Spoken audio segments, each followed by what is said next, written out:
윤아름은 32, 서울에서 대학을 졸업하고 교사 자격증을 땄지만 어느 날 모든 걸 내려놓고 고향으로 돌아왔다. 돌아온 이유는 단순했다.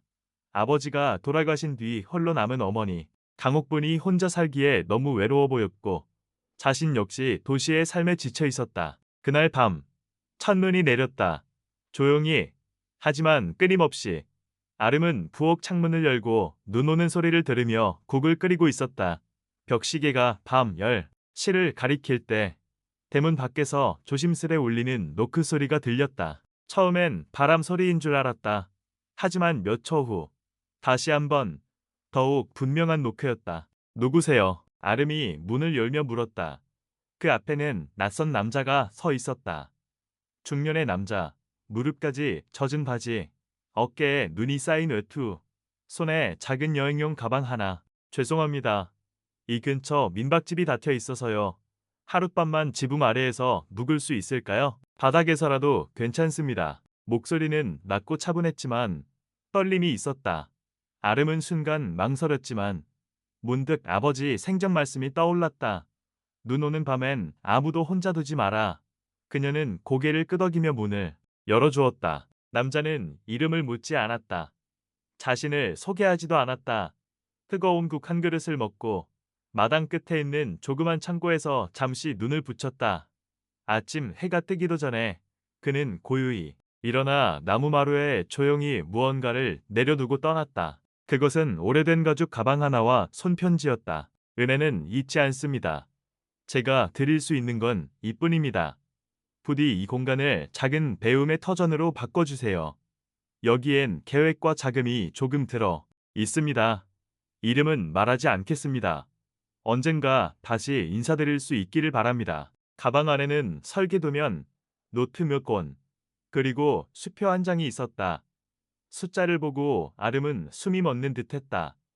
적어도 마을 창고 하나는 개조하고도 남을 금액이었다. 그날 하루 종일 아름은 혼란 속에 머물렀다. 낯선 사람의 호의, 이 모든 것이 사기일지도 모른다는 생각. 하지만 그의 눈빛, 손편지의 진심이 가볍지 않다는 걸 본능적으로 느꼈다. 엄마, 이걸 우리가 정말 써도 될까? 아름은 조심스레 어머니에게 보여줬다. 강옥번은 한참을 말이 없었다. 창밖을 내다보며 조용히 말했다. 너 초등학교 때 꿈이 뭐였니? 선생님이었지. 그럼 해봐라. 누가 널 믿지 않더라도 넌 널 믿어야지. 그 말 한마디가 결정을 이끌었다. 첫 수업 날 교실엔 단 2명의 아이가 앉아 있었다. 형편상 학교를 자주 빠지는 형제였다. 아름은 그들에게 자신을 소개하며 말했다. 이 교실엔 시험도 성적도 체벌도 없어요. 대신 배움의 재미는 있어요. 그리고 누구나 다시 시작할 수 있다는 약속도요. 아름은 놀라웠다. 이 작고 조용한 마을에도 배움에 대한 갈망이 이렇게 깊이 숨겨져 있을 줄은 몰랐다. 그런데 이상한 일이 일어났다. 한 달쯤 지난 어느 날 마을회관에서 마을 대표가 찾아와 말했다. 윤 선생, 이 수험 어디 허가받은 거요? 요즘 마을 사람들 다 여기만 가니까 다른 행사 참석도 안 하고 자꾸 소문나면 시에서 내려와 조사할지도 몰라요. 아름은 당황했다. 그녀는 허가를 받지 않았다. 수업은 무료였고 자비로 운영되고 있었다. 하지만 마을은 그저 다르다는 이유로 불안해하고 있었다. 그리고 누군가가 그 낯선 남자에 대해 묻기 시작했다. 혹시 그 돈 어디서 났는지 아세요? 그 사람이 어떤 사람인지 알아보셨어요? 조용히 불던 바람이 점점 거세졌다. 그리고 그녀는 결심한다. 더 이상 숨어서 하지 않겠다.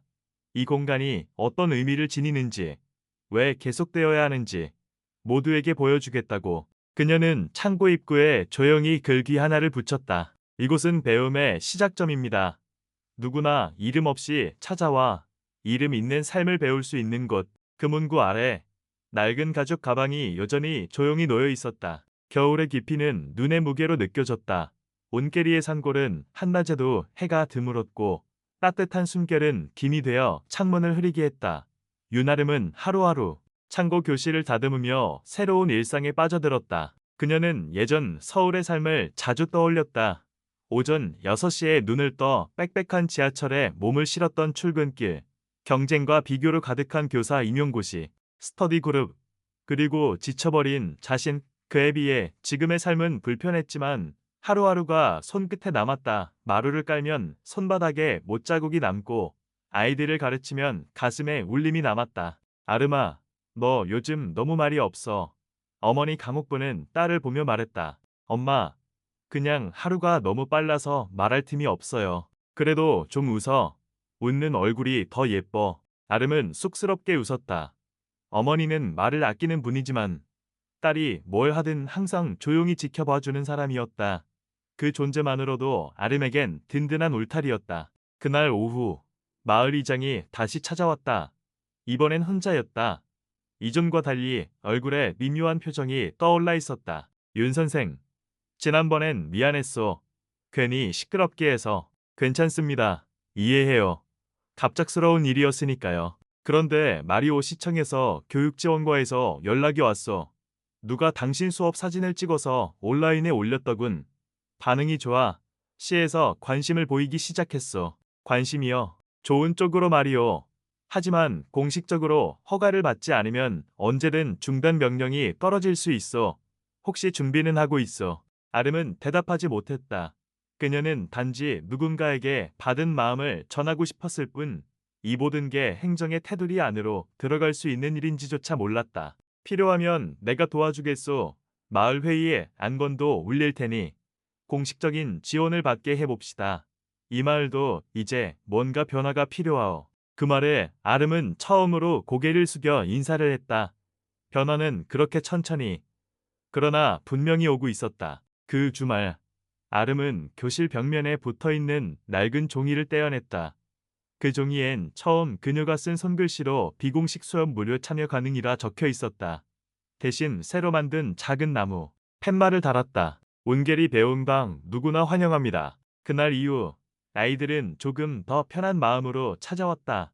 이름을 밝히지 않아도, 나이를 말하지 않아도 괜찮다는 원칙은 그대로였다. 하지만 분위기는 더 따뜻해졌다. 교실 뒤편에는 아이들이 직접 그린 그림이 붙었고 한쪽 구석엔 자그마한 책장이 생겼다. 마을 청년 하나가 기증한 것이었다. 그리고 무엇보다 놀라운 변화는 어른들이었다. 낮에는 들일을 하다가도 저녁이면 하나둘 배움방으로 모였다.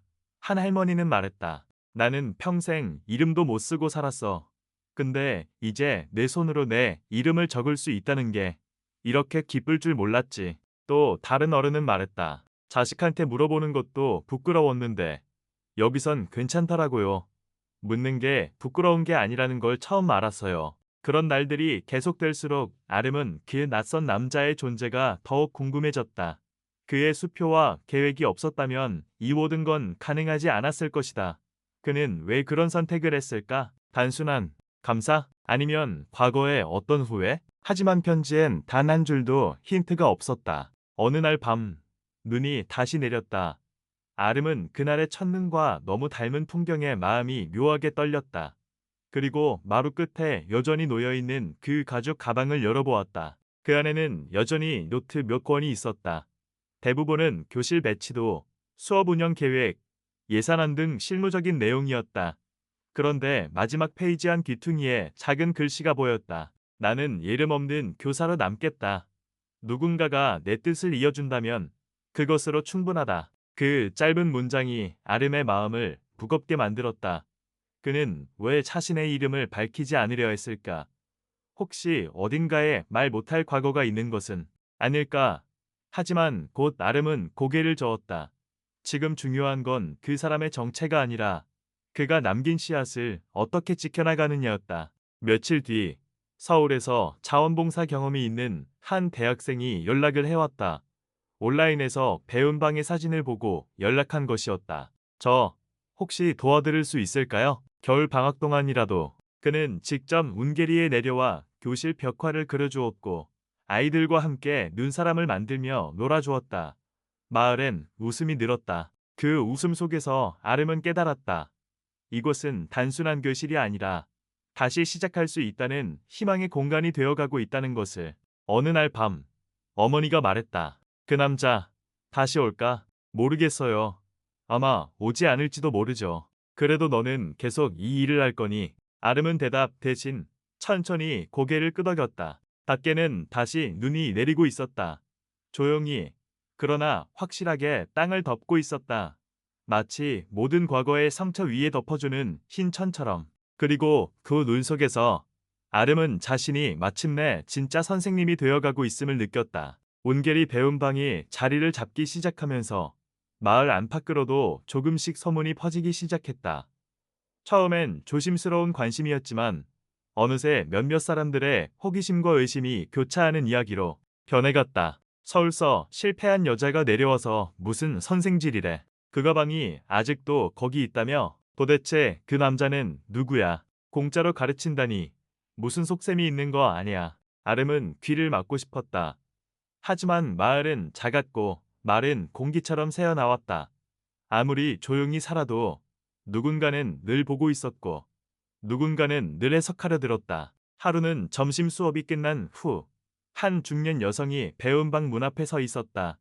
고급스러운 외투에 눈이 쌓인 구두를 조심스레 털며 안으로 들어섰다. 아름은 처음 보는 얼굴이었다. 혹시 윤아름 선생님 맞으시죠? 네. 그런데요. 저는 강원일보 기자 이지은입니다. 요즘 여기 배운방 이야기가 온라인에서 꽤 화제거든요. 직접 보고 싶어서 내려왔어요. 기자는 준비해온 카메라로 교실 안을 이리저리 찍고 아름에게 몇 가지 질문을 던졌다. 왜 시작하게 되었는지, 자금은 어디서 났는지, 공식 허가는 있는지, 혹시 그 가방에 대한 이야기를 들어도 될까요? 누가 맡기고 간 건가요? 아름은 잠시 말을 멈췄다. 그녀는 지금까지 그 남자에 대해 아무것도 말하지 않았다. 기자에게조차. 그건 그냥 한 분의 조용한 마음이에요. 이름도 연락처도 남기지 않으셨어요. 혹시 가족이나 지인이신가요? 아니요. 처음 보는 분이었어요. 기자는 고개를 끄덕이며 메모했다. 하지만 아름은 그녀의 눈빛 속에서 또 다른 해석이 자라나는 걸 느낄 수 있었다. 의문, 불분명함, 이야깃거리. 기사가 나간 건 그로부터 사흘 뒤였다. 제목은 이렇게 시작했다. 정체불명의 기부자. 그리고 눈 내리는 마을의 작은 기적. 기사 내용은 크게 악의적이지 않았지만 익명의 후원자, 허가받지 않은 교육시설, 도심과 동떨어진 활동이라는 점에서 다양한 해석의 여지를 남겼다. 그날 오후 마을회관에서 긴급 회의가 열렸다.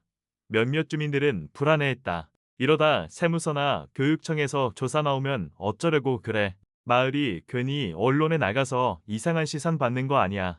아름은 그 자리에 불려 나가야 했다. 마을 이장은 조심스럽게 중재했지만 분위기는 좋지 않았다. 윤 선생, 우린 그동안 고마웠소.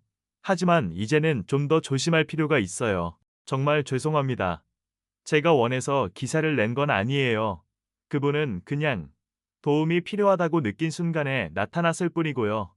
그분이 누군지를 아무도 모르잖아요. 혹시 무슨 문제 있는 사람일 수도 있고. 그 순간 아름은 조용히 숨을 들이켰다. 아니라고 말하고 싶었지만 자신도 그 남자에 대해 아는 게 없었다. 단지 마음이 시켰던 선택이었을 뿐. 회의 후 아름은 혼자 배운 방에 앉아 오래도록 침묵했다. 벽에 걸린 아이들 그림과 할머니의 서툰 한글 연습장이 그녀를 위로했다. 이 공간이 누군가에겐 세상의 처음이자 마지막일 수도 있다는 생각에 그녀는 포기할 수 없었다. 다음 달 그녀는 결심했다. 숨지 않겠다고. 오히려 배운방의 존재를 더 떳떳하게 만들겠다고. 그녀는 마을 사람들을 배운방으로 초대했다. 특별한 수업은 아니었다. 그냥 교실을 공개하고 아이들이 읽는 동화를 함께 나누고 어르신들이 써내려간 손글씨를 전시했다. 그날 의외로 많은 이들이 찾아왔다. 아이들의 부모, 이웃 할머니들, 그리고 며칠 전 회의에서 비판적이었던 몇몇 남성들까지. 우리 딸이 여기 와서 처음으로 책을 끝까지 읽었어요. 나도 이젠 내 이름을 한자 쓸 수 있어. 그것만으로도 좋지. 사람들은 천천히, 그러나 분명히 변하고 있었다. 그리고 그날 밤, 아름은 그동안 꺼내지 않았던 것을 책상 위에 올려두었다. 가죽 가방 안에 있던 한 권의 노트였다. 낯선 이가 남긴 글 중 마지막 페이지엔 이런 문장이 적혀 있었다. 지붕 아래서 얻은 온기는 오래 남는다. 언젠가 그 온기가 또 다른 손을 녹일 수 있기를. 그녀는 그 문장을 복사해 배운 방 문 옆에 붙였다. 그 문장을 보는 사람마다 배움이란 따뜻함에서 시작된다는 걸 기억하길 바라며. 그날 이후로 마을은 더 이상 조용하지 않았다. 그건 혼란이 아닌 생기였다. 아이들의 웃음소리, 할머니의 연습소리, 그리고 눈이 녹아내리는 물방울 소리까지. 아름은 알고 있었다. 바람은 언제나 분다 하지만 그 바람 속에서도 지켜야 할 불씨가 있다는 걸. 그리고 그 불씨는 누군가 조용히 두고 간 가죽 가방 속에서부터 시작되었다는 걸. 봄이 다가오고 있었지만 운게리의 아침은 여전히 차가웠다. 언땅 위로 햇살이 얇게 비추고 있었고 배은방 앞에는 겨울 내내 쌓였던 눈이 천천히 녹아 무릉덩이를 만들고 있었다. 윤아름은 평소처럼 교실 문을 열고 책상에 앉아 다음 수업을 준비하고 있었다. 어르신들을 위한 글쓰기 연습과 아이들을 위한 그림 동화 수업. 그녀의 일정은 바쁘고 소박했다. 바로 그때 배운 방문이 조용히 열렸다. 한 남자가 문턱에 서 있었다. 검정색 코트를 입고 얼굴은 마스크로 가려져 있었지만 눈빛만큼은 어딘지 낯익었다. 아름은 얼어붙은 채 그를 바라봤다. 그는 조용히 마스크를 벗었다. 중년의 남자, 뺨에 깊게 팬 주름, 살짝 굽은 어깨. 바로 그 사람이었다. 눈 내리던 밤, 마당에 서 있던 낯선 이름도 남기지 않고 가죽 가방 하나만 두고 떠난 사람. 기억하실지 모르겠습니다. 그가 입을 열었다. 그날 윤호는 밤 문을 두드렸던 사람입니다. 아름은 잠시 말을 잇지 못했다. 그리고 천천히 고개를 끄덕였다. 기억해요. 어쩌면 매일 기억했는지도 모르겠어요. 감사합니다. 여길 지켜주셔서. 그는 교실 안으로 천천히 걸어 들어왔다.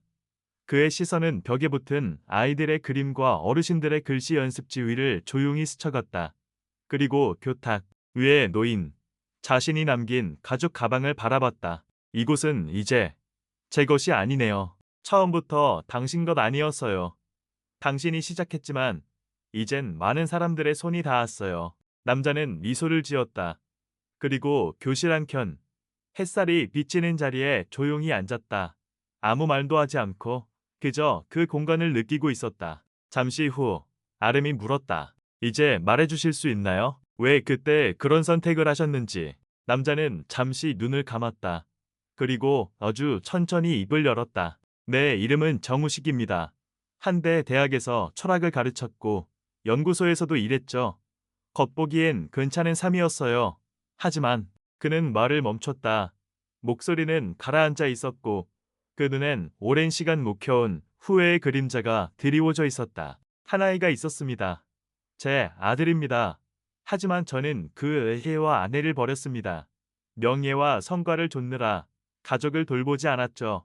결국 그들은 저를 떠났습니다. 아름은 숨을 삼켰다. 예상치 못한 고백이었다. 그 후 많은 걸 잃었어요. 명예도, 자리도, 제가 했던 모든 말들이 무의미하게 느껴졌죠. 그리고 어느 겨울 길을 걷다가 이 마을에 들어섰습니다. 우연이었어요. 배가 고프고 추웠고 그저 한 곳에서 하룻밤만 따뜻하게 보내고 싶었을 뿐입니다. 그는 아름을 바라봤다. 눈빛은 깊고 흔들림 없었다. 당신 어머니가 따뜻한 국 한 그릇을 주셨습니다.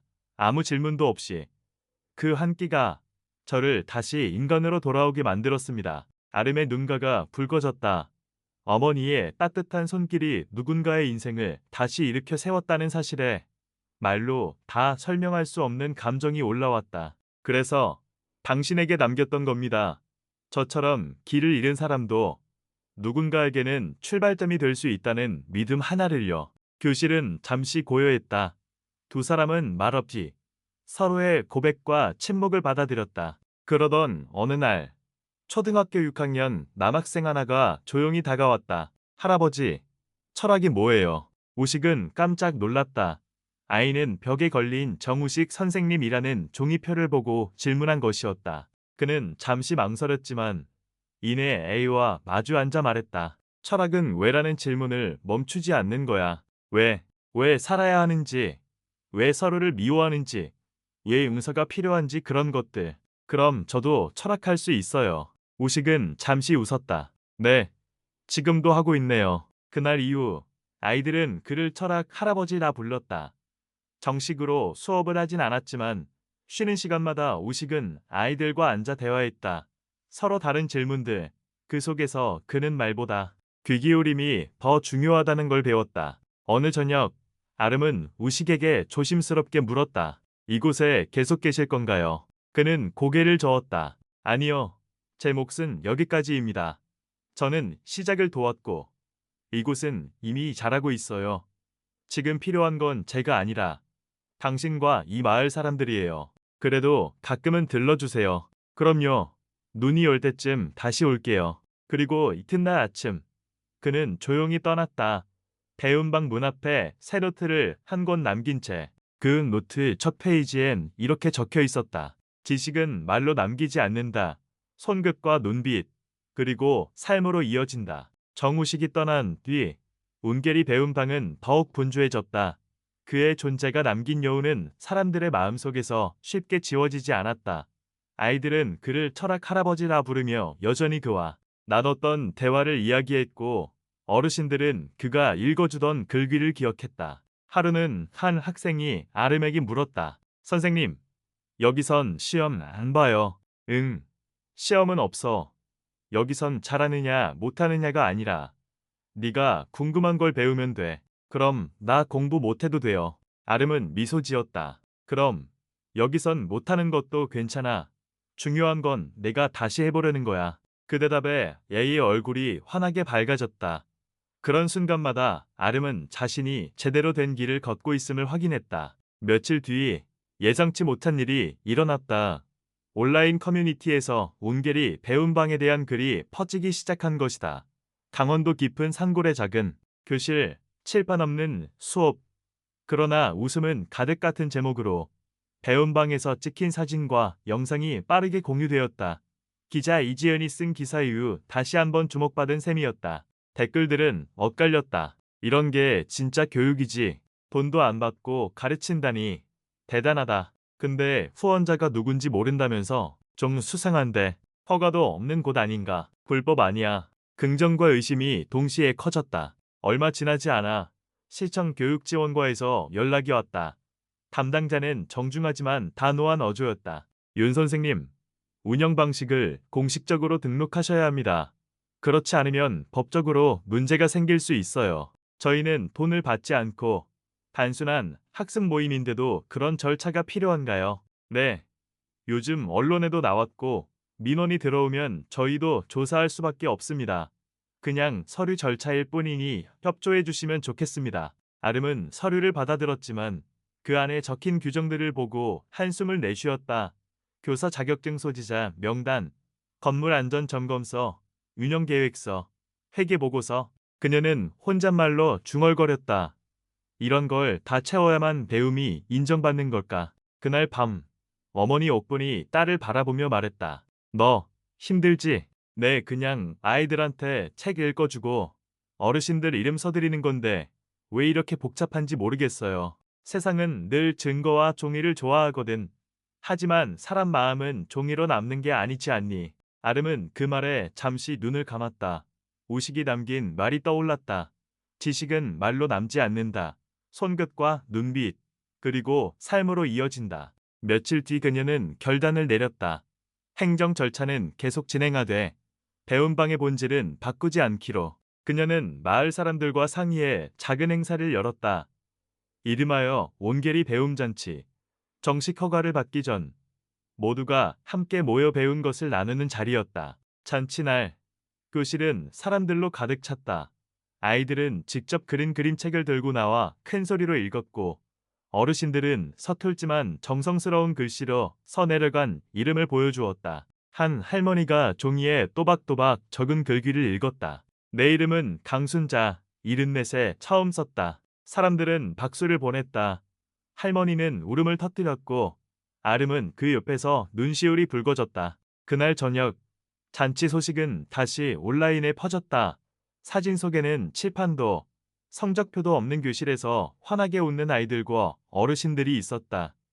그 모습은 많은 사람들의 마음을 움직였다. 하지만 동시에 더 큰 관심은 더 큰 파장을 불러왔다. 서울의 한 방송국에서 연락이 온 것이다. 윤아름 선생님, 저희 프로그램에서 소개하고 싶습니다. 시골 마을에서 이루어지는 특별한 교육 현장으로요. 아름은 망설였다.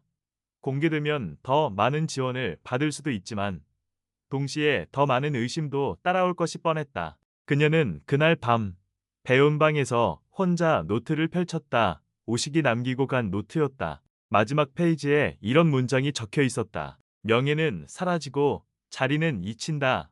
그러나 지식과 마음은 이어진다. 세상이 알든 모르든 진실은 존재한다. 그녀는 펜을 들어 그 아래에 한 줄을 덧붙였다. 이곳은 칠판도 증명서도 없는 교실. 하지만 여기서 배운 건 마음에 남는다. 다음 달 아름은 방송국의 제안을 받아들이기로 했다. 숨기기보다는 드러내는 것이 옳다고 생각했다. 대음방이 비록 비공식적인 공간일지라도 그 안에 담긴 진실은 누구보다 빛나고 있었으니까. 그녀는 어머니에게 말했다. 엄마, 무섭지만 해보려 해요. 이 교실이 얼마나 소중한지 세상에 보여줄 거예요. 어머니는 조용히 고개를 끄덕이며 딸의 손을 잡았다. 잘해라, 아름아. 진짜 배움은 사람 마음을 바꾸는 거니까. 창밖에는 다시 눈이 흩날리고 있었다. 흰 눈송이가 지붕을 덮으며 조용히 쌓여갔다. 그리고 그 아래에서 작은 교실의 불빛은 더욱 따뜻하게 빛나고 있었다. 온게리 배움방이 방송에 소개된 건 초봄이었다. 따뜻한 햇살 속에서 웃는 아이들의 모습, 서툰 글씨를 자랑하는 어르신들, 그리고 윤아름이 아이들과 함께 노래하는 장면까지. 프로그램은 작은 기적이라는 제목으로 마을을 비췄다. 전국에서 응원의 메시지가 쏟아졌다. 진짜 교육이 이런 거다. 마음이 따뜻해진다. 기부금을 보내겠다는 연락도 이어졌다. 그러나 그 기적은 오래가지 않았다. 방송이 나간 지 이틀 뒤 한 온라인 커뮤니티에 익명의 글이 올라왔다. 저는 이 방송에 나온 정우식 씨의 아들입니다. 사람들은 놀랐다. 글은 길고 격렬했다. 그는 철학 교수라고 불렸지만 제겐 가족을 버린 사람이었습니다. 어머니와 저를 외면하고 명예를 줬다가 결국 우리를 떠났습니다. 이제 와서 산골에서 아이들을 가르친다고요? 그건 참회가 아니라 도피일 뿐입니다. 순식간에 댓글이 수백 개 달렸다. 역시 그럴 줄 알았다. 좋은 사람인 척하는 거 아니야. 가족 버린 사람이라니. 자격이 없어. 아니, 그래도 지금 하고 있는 일은 좋은 거잖아. 과거와 현재를 분리해야지. 논란은 삽시간에 번졌다. 윤아름은 휴대폰 화면을 바라보며 숨이 막히는 듯했다. 손가락이 떨렸고 머릿속이 하얘졌다. 정우식 선생님, 그분이 이런 과거를 가지고 있었다고. 그녀는 믿고 싶지 않았다. 하지만 사실을 부정할 수는 없었다. 그가 직접 말하지 않았지만 떠날 때 남긴 고백 속에 이미 답이 들어 있었으니까. 가족을 버렸습니다. 그 말이 다시 귓가를 울렸다. 마을은 술렁였다. 역시 수상하다 했지. 우린 속은 거야. 좋은 일하는 척하면서. 저 교실 이제 그만두는 게 낫지 않겠어. 배움방 문을 열고 들어오는 사람들의 발걸음이 줄어들었다. 아이들 부모는 망설였고 몇몇 어르신은 더 이상 오지 않았다.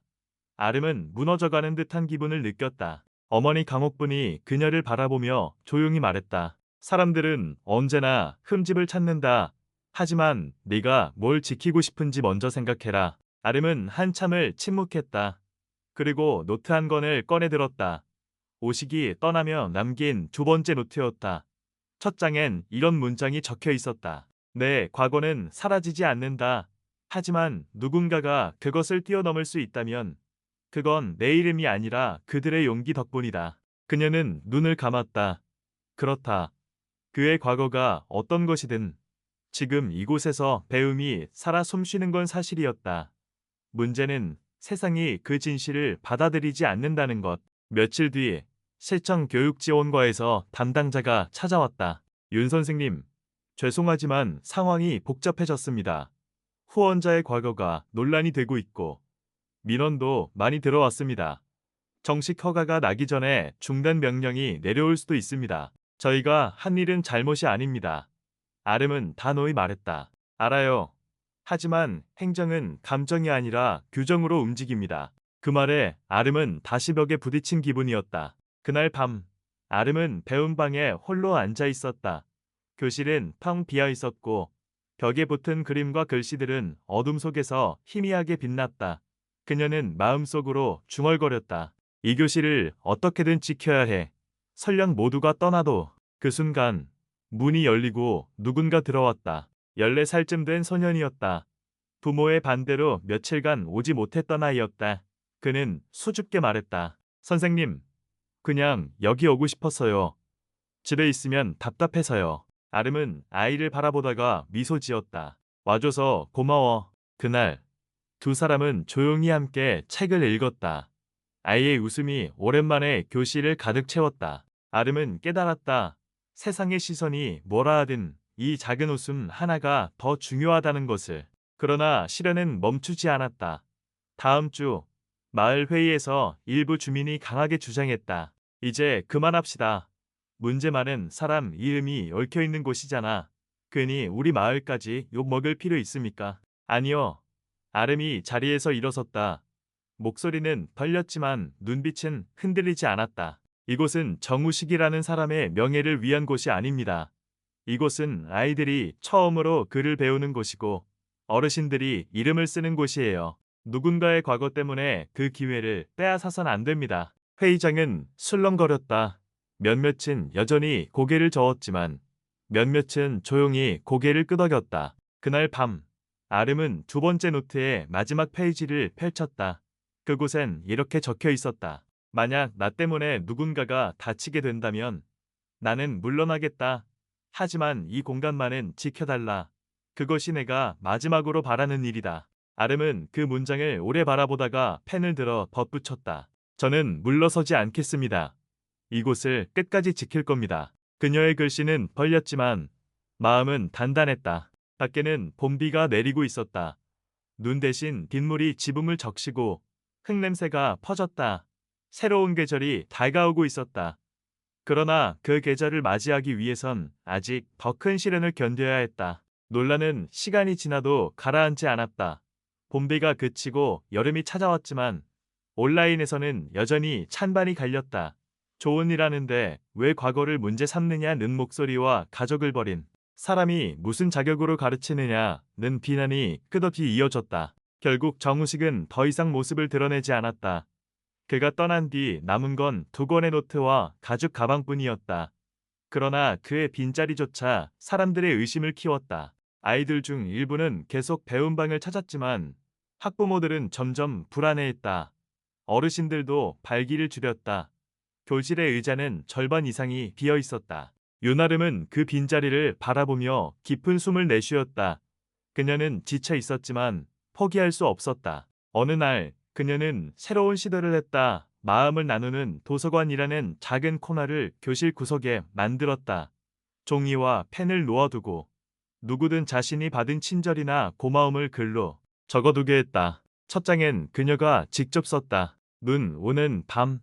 낯선 일을 받아들였을 때 따뜻한 국 한 그릇이 내 인생을 바꿨습니다. 그 다음 한 아이가 짧게 적었다. 선생님이 내 이름을 불러줬을 때 나는 처음으로 나를 좋아하게 됐다. 며칠 뒤 한 어르신이 쓴 글도 붙었다. 나는 이제 내 손으로 내 이름을 쓸 수 있다. 내 삶을 처음으로 내 손으로 적었다. 그 글들이 하나둘 쌓이면서 교실은 다시 따뜻한 공기를 품기 시작했다. 누군가의 과거 대신 지금 여기서 일어나는 기적들이 벽에 가득 걸렸다. 그러나 행정의 압박은 멈추지 않았다. 교육지원관은 계속해서 정식 등록이 필요하다는 공문을 보냈고 민원이 접수될 때마다 담당자가 직접 마을에 내려왔다. 윤 선생님, 저희도 곤란합니다. 좋은 일인 건 알지만 규정을 어기고 계속 운영할 수는 없어요. 규정을 맞추려면 교실을 바꾸고 서류를 내고 후원자의 출처까지 증명해야 하죠. 하지만 그건 이곳의 의미를 바꾸게 돼요. 그렇다 해도 계속 버티기는 힘드실 겁니다. 그날 밤 아름은 불 꺼진 교실에서 홀로 앉아 있었다. 벽에 붙은 글귀들을 바라보며 속으로 되뇌었다. 이 목소리들을 잃게 할 순 없어. 행정도, 비난도, 이 마음을 지울 수는 없어. 가을이 지나고 다시 겨울이 찾아왔다. 눈이 내리기 시작하자 마을은 깊은 침묵에 잠겼다. 배움방도 마찬가지였다. 아이들의 발걸음은 줄었고 어르신들도 눈길을 피해 오지 않았다. 교실은 고요했다. 아름은 빈 책상 앞에서 수업 준비를 했다. 혹시라도 누가 올지 모르기 때문이었다. 그런 날 문득 누군가 문을 열었다. 마을의 젊은 청년 하나였다. 선생님, 여기서 뭘 배우면 저도 일자리를 구할 수 있을까요? 그 질문에 아름은 놀랐다. 그는 서울로 갔다가 실패하고 돌아온 청년이었다. 사람들 눈을 피해 숨어 살던 그가 용기를 내어 문을 연 것이다. 당연하죠. 우리가 할 수 있는 것부터 함께 시작해봐요. 그날부터 청년은 교실에 나와 아이들의 책을 정리하고 어르신들의 글씨를 대신 읽어주었다. 배운 방은 조금씩 다른 모습으로 살아났다. 하지만 외부의 눈은 여전히 차가웠다. 한 신문사에서 배운 방을 다시 다루었는데 이번엔 긍정적 기사 대신 의욕을 강조했다. 과거 문제에 많은 인물의 흔적이 남아있는 교실. 정말 괜찮은가? 기사는 빠르게 퍼졌다. 마을 사람들 사이에서도 불안이 커졌다. 심지어 일부는 배운방 폐쇄 청원을 내기까지 했다. 윤아름은 흔들렸지만 벽에 붙은 글귀들이 그녀를 붙잡았다. 나는 내 이름을 처음 썼다. 내가 좋아졌다. 따뜻한 국건 그릇. 그 글귀들이 무너지는 그녀의 마음을 다시 일으켜 세웠다. 겨울은 깊어갔다. 교실은 조용했고 바깥 세상은 시끄러웠다. 윤아름은 매일 아침 배움방을 열고 누가 오든 오지 않든 책을 펼쳤다. 어떤 날은 혼자였고 어떤 날은 한두 명이 찾아왔다. 그녀는 알았다. 이 침묵의 겨울이 끝나야만 다시 봄이 올 거라는 것을. 그러나 동시에 마음 한구석이 떨렸다. 그분은 다시 오실까? 아니면 영영 떠난 걸까? 창밖에 눈이 내리고 있었다. 첫눈처럼 고요히. 그러나 끝없이. 그녀는 창가에 서서 그 눈을 바라보았다. 겨울의 침묵은 길었지만 그 속에서 씨앗은 자라고 있었다. 겨울이 한창이던 어느 날 온결이 배운방 앞에 낯선 청년이 서 있었다. 검은 외투에 눈이 서복이 쌓였고 손에는 오래된 가방 하나가 들려 있었다. 그는 한참 동안 교실 문을 바라보다가 조심스레 들어왔다. 윤아름은 교탁 위에서 책을 정리하다가 고개를 들었다. 안녕하세요. 누구를 찾으시나요? 청년은 잠시 망설이다가 대답했다. 저는 정민재입니다. 그 이름에 아름의 손이 멈췄다. 익숙한 성, 그리고 떠오르는 얼굴. 혹시 정우식 선생님의? 네, 아들입니다. 순간 교실은 얼어붙은 듯 조용해졌다. 아이들이 웅성거렸고 아름은 무슨 말을 해야 할지 몰랐다. 그녀는 그동안 온라인에서 떠돌던 글들을 떠올렸다. 우식을 비난하던 바로 그 아들. 민재는 조용히 교실을 둘러보았다. 벽에 붙은 그림, 서툰 글씨, 그리고 구석의 가죽 가방. 그의 눈빛이 잠시 흔들렸다. 여기가 그분이 남기고 간 곳이군요. 민재는 며칠 동안 마을에 머물렀다. 그는 처음엔 교실 구석에 앉아 말없이 아이들이 배우는 모습을 지켜봤다. 아이들이 책을 읽고 어르신들이 이름을 쓰는 모습, 그 모든 게 낯설고도 복잡했다. 밤이 되자 그는 아름에게 조용히 물었다. 왜 아버지를 받아주셨나요? 그 사람은 가족에게는 지옥 같은 존재였어요. 아름은 잠시 침묵했다가 말했다. 저도 처음엔 몰랐습니다. 다만 눈 오는 밤에 제 어머니가 그분께 국한 그릇을 내어주셨고 그게 시작이었어요. 그리고 그분이 남기고 간 건 돈이나 계획이 아니라 이 배움방 자체였어요. 그건 도피일 뿐이죠. 죄책감 때문에 이렇게 한 거잖아요. 어쩌면 그렇겠죠. 하지만 여기서 누군가는 처음으로 자신의 이름을 썼고 아이들은 웃음을 되찾았어요. 과거는 바꿀 수 없지만 지금은 바꿀 수 있잖아요. 민재는 대답하지 않았다. 하지만 그의 눈빛엔 흔들림이 있었다. 며칠 뒤 마을 청년들이 배움방에 찾아와 아름에게 부탁했다. 선생님, 우리한테도 뭔가 배울 수 있는 걸 가르쳐 주실 수 있나요? 농사 말고 다른 기술 같은 거요. 아름은 망설였다. 그녀는 교사였지만 실무적인 기술은 가르칠 수 없었다.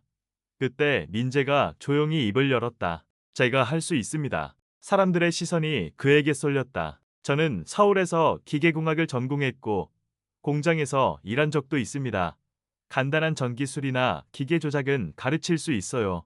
농사일만 하던 청년들이 조금 더 다양한 기술을 배우면 도시로 가도 다시 설 수 있을 겁니다. 마을 청년들의 얼굴이 환해졌다. 요나름은 그 모습을 지켜보며 조용히 생각했다. 아버지가 남긴 건 미완성이었지만 아들이 와서 다른 씨앗을 심고 있구나. 민재는 점점 교실에 익숙해졌다.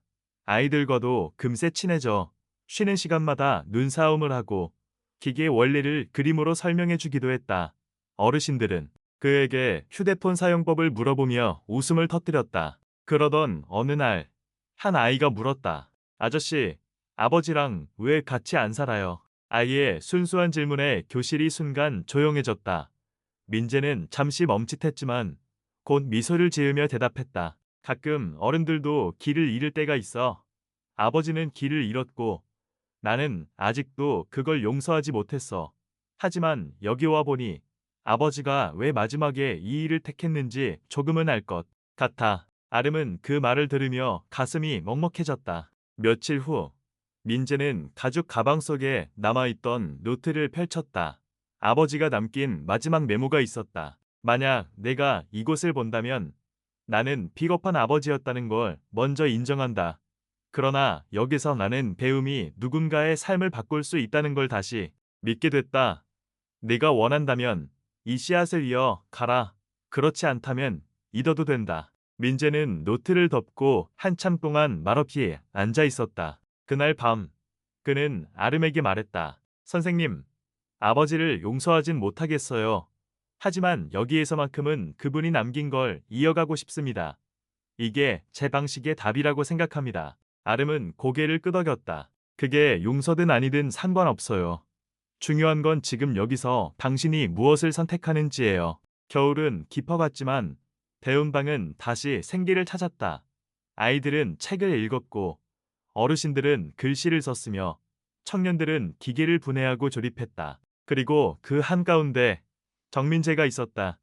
그는 여전히 아버지를 향한 분노를 품고 있었지만 동시에 아버지가 남긴 씨앗을 키우고 있었다. 요나름은 그 모습을 바라보며 조용히 생각했다. 이 교실은 이제 누군가의 과거가 아니라 모두의 현재와 미래를 담고 있구나. 창밖에는 눈이 내리고 있었다. 그러나 이번엔 침묵의 눈이 아니었다. 아이들의 웃음과 청년들의 목소리, 어르신들의 글씨 소리가 눈발 사이로 울려 퍼지고 있었다. 온게리 배움방은 그렇게 또 하나의 계절을 이겨내고 있었다. 겨울의 한가운데 온게리 배움방은 다시 활기를 되찾았다. 아이들은 책을 읽고 노래를 했으며 어르신들은 글씨를 쓰며 서로를 격려했다. 청년들은 민재와 함께 기계를 분해하고 조립하며 새로운 기술을 익혀갔다. 작은 교실은 더 이상 단순한 배움의 공간이 아니라 세대와 삶을 이어주는 다리가 되어가고 있었다. 그러나 평화로운 일상 속에서도 불안은 여전히 존재했다. 마을 밖에서는 배움방을 의심하는 목소리가 계속해서 이어졌다. 언론은 때로는 아름을 칭찬했지만 때로는 불법 시설이라고 지적했다. 인터넷 댓글은 여전히 분열돼 있었다. 그리고 어느 날 결정적인 사건이 찾아왔다. 시청에서 공문이 내려온 것이다. 온게리 배움방 미인가 교육시설로 확인됨. 즉시 운영 중단 권고. 그 문서에는 벌금과 강제 철거 가능성까지 명시돼 있었다. 아름은 종이를 들고 한참을 바라보다가 눈을 감았다. 이제는 선택의 순간이었다. 그녀는 혼자가 아니었다. 어머니와 마을의 어르신들, 아이들의 부모, 그리고 민재가 있었다. 아름은 그들에게 상황을 알리고 말했다. 저 혼자 싸울 수는 없습니다. 이 공간이 필요하다면 이제 우리가 함께 목소리를 내야 해요. 잠시 침묵이 흘렀다. 하지만 한 어르신이 먼저 입을 열었다. 난 평생 이름도 못 쓰고 살았어. 이 배움방 덕분에 내 이름을 처음으로 썼어. 그걸 없앤다? 난 그건 못 참아. 이어 한 부모가 말했다. 우리 아이가 여기 와서 책을 끝까지 읽었어요. 그 웃음을 다시는 잃게 하고 싶지 않아요. 민재도 고개를 끄덕였다. 아버지를 원망했지만 이제는 이해합니다. 이 교실이야말로 그분이 마지막으로 남긴 진실이에요. 지켜야 합니다. 사람들의 마음이 하나로 모였다. 며칠 뒤에 마을 사람들은 시청에 탄원서를 보냈다. 배움방의 필요성과 의미를 적은 수십 장의 편지, 아이들의 그림, 어르신들의 글씨가 함께 첨부됐다. 우리에겐 점수도 성적표도 필요 없습니다.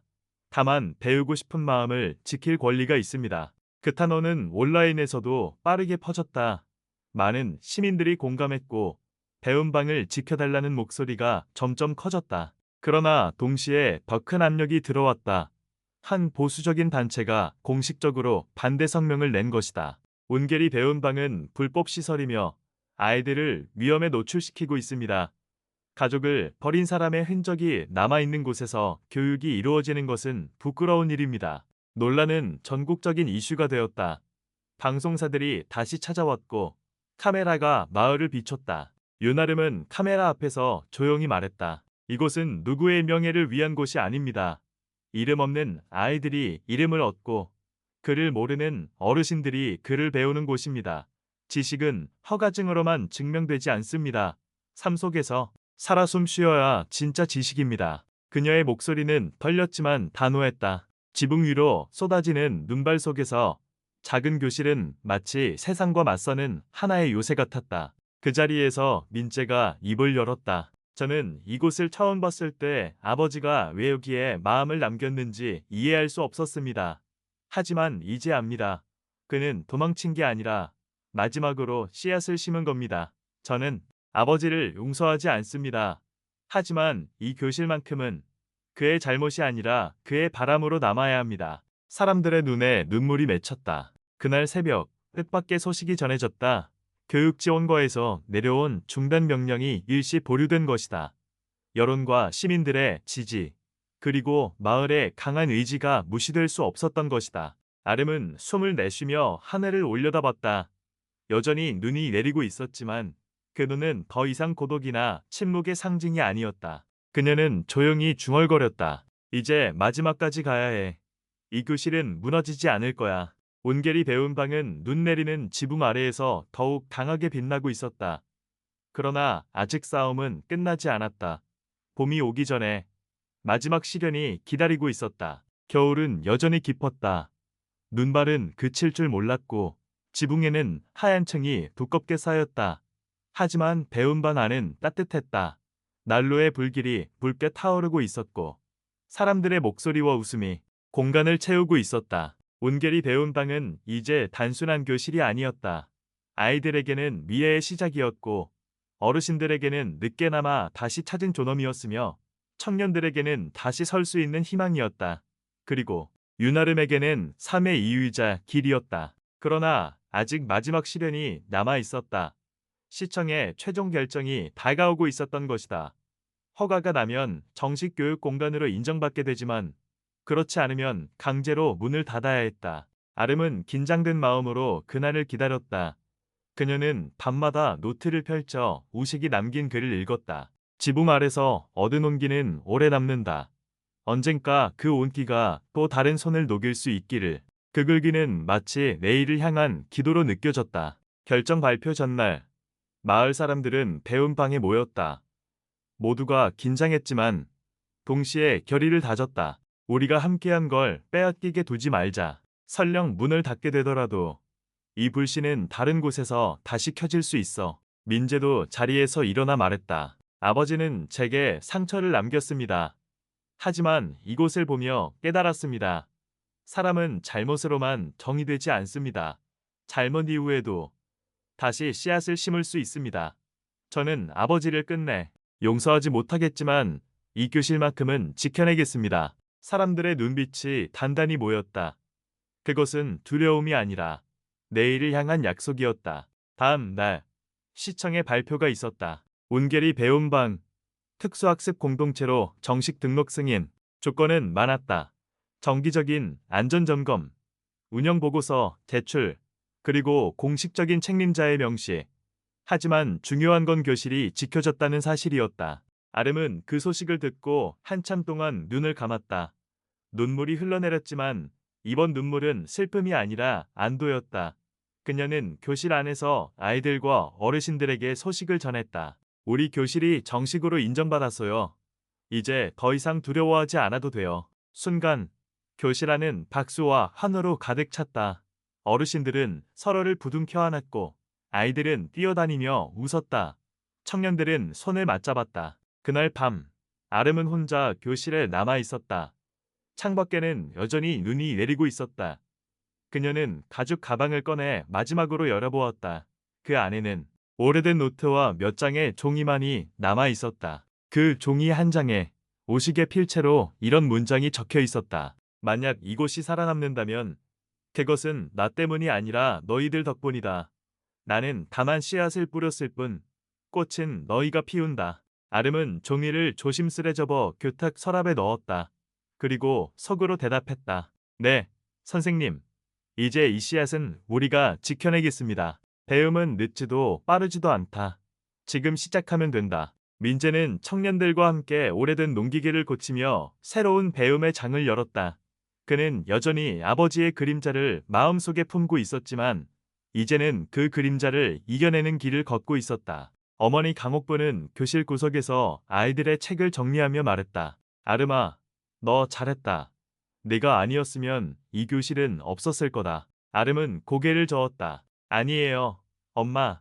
제가 한 건 작은 시작일 뿐이에요. 이 교실은 모두가 함께 만든 거예요. 마지막 눈이 내리던 날, 마을 사람들은 배움방 앞에 모였다.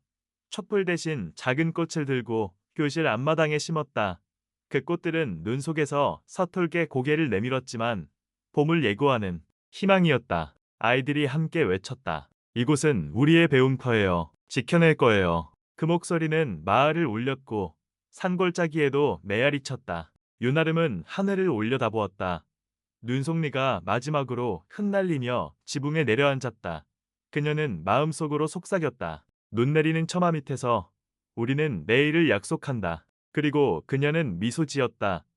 눈은 사라지지만 그 아래에서 피어난 배움과 희망은 결코 사라지지 않을 것이었다.